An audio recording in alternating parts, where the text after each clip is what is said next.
என் தேவனாகிய கர்த்தாவே, நீர் எங்கள் நிமித்தம் செய்த உம்முடைய அதிசயங்களும் உம்முடைய யோசனைகளும் அநேகமாயிருக்கிறது. ஒருவரும் அவைகளை உமக்கு விவரித்து சொல்ல முடியாது. நான் அவைகளை சொல்லி அறிவிக்க வேண்டுமானால் அவைகள் எண்ணிக்கைக்கு மேலானவைகள். கர்த்தருக்குள் பிரியமானவர்களே, உங்கள் அனைவருக்கும் இனிய காலை வணக்கங்கள். இன்றைய வேதவசன தியானத்திற்கென்று நாம் தெரிந்தெடுத்திருக்கும் வேத பாகமானது தானியேல் 6ஆம் அதிகாரம் 14ஆம் வசனம். ராஜா இந்த வார்த்தைகளை கேட்டபோது தன்னில் மிகவும் சஞ்சலப்பட்டு தானியேலை காப்பாற்றும்படிக்கு அவன் பேரில் தன் மனதை வைத்து அவனை தப்புவிக்கிறதற்காக சூரியன் அஸ்தமிக்கு மட்டும் பிரயாசப்பட்டு கொண்டிருந்தான். பிரியமானவர்களே, இன்றைய வேத தியானத்தின் தலைப்பு தேவனே நம்மை காப்பாற்றுவார் என்பதே.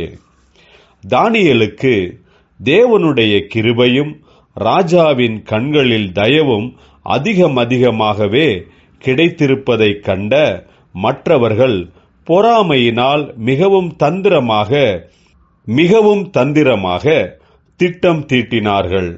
தானியேல் தினமும் 3 வேளை கர்த்தரிடத்தில் ஜெபம் பண்ணுகிறதினால் அதை தடுக்கும்படியாக தீர்மானித்து பிரதானிகளும் தேசாதிபதிகளும் கூட்டம் கூடி ராஜாவினிடத்தில் போய் அவனை நோக்கி, தரியு ராஜாவே, நீர் என்றும் வாழ்க. எவனாகிலும் 30 நாள் வரையில் ராஜாவாகிய உம்மை தவிர எந்த தேவனையானாலும் மனுஷரையானாலும் நோக்கி யாதொரு காரியத்தை குறித்து விண்ணப்பம் பண்ணக்கூடாது என்ற கட்டளையை பிறப்பிக்கும்படி கேட்டுக்கொண்டார்கள். இப்படியாக ஒரு கட்டளையை பிறப்பிக்கும்படி செய்தார்கள். இதை கண்ட ராஜா மிகவும் மனம் வருந்தினான். ஏனென்றால் தானியேலின் மீது ராஜா மிகவும் அன்பு வைத்ததினால், பிரியமாக இருந்ததினால் அவன் மிகவும் மனம் சஞ்சலப்பட்டான். ராஜா தானியேலை காப்பாற்றுவதற்கு மிகவும் பிரயாசப்பட்டான். ஆனாலும் அவனால் முடியவில்லை. பிரியமானவர்களே, அநேக சமயங்களில் கர்த்தர் மிக பெரிய அற்புதத்தை செய்ய வேண்டும் என்று இருக்கும்போது யார் மூலமாகவும் செய்வார்.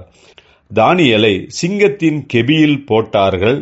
தானியேலுக்கு ஒரு சேதமும் வராதபடிக்கு சிங்கங்களின் வாயை கர்த்தர் கட்டினார். தானியேலின் ஜீவனை கர்த்தர் காப்பாற்றினார். அதை கண்ட அனைவரும் தேவனுடைய அற்புதத்திற்கு சாட்சிகளாக மாறினார்கள். கர்த்தரே அற்புதம் செய்ய வேண்டும், தானியேலை காப்பாற்ற வேண்டும் என்பதற்காகத்தான் ராஜா தானியேலை காப்பாற்ற வேண்டும் என்று செய்த அனைத்து முயற்சிகளும் தோல்வியடைந்ததின் காரணம் கர்த்தரே அற்புதம் செய்ய வேண்டும், தானியேலை காப்பாற்ற வேண்டும் என்பதற்காகத்தான். நம்முடைய வாழ்க்கையிலும் அநேகர் உதவிகள் செய்ய முன்வரக்கூடும். ஏதோ ஒரு விதத்தில் அவர்கள் நமக்கு உதவி செய்யாதபடிக்கு தடைகள் ஏற்படும். அவைகளின் மத்தியில் கர்த்தரே நமக்கு அற்புதம் செய்வார், நம்மை ஆசீர்வதிப்பார். நாம் கர்த்தருக்கு சாட்சிகளாக மாறுவோம். ஜெபிப்போம். ஜீவனுள்ள தேவனே, உம்மையே விசுவாசிக்கிறோம். நீரே அற்புதம் செய்கிறவர், ஆசீர்வதிக்கிறவர். இயேசு கிறிஸ்துவின் நாமத்தில் ஜெபிக்கிறோம் நல்ல பிதாவே. ஆமேன்.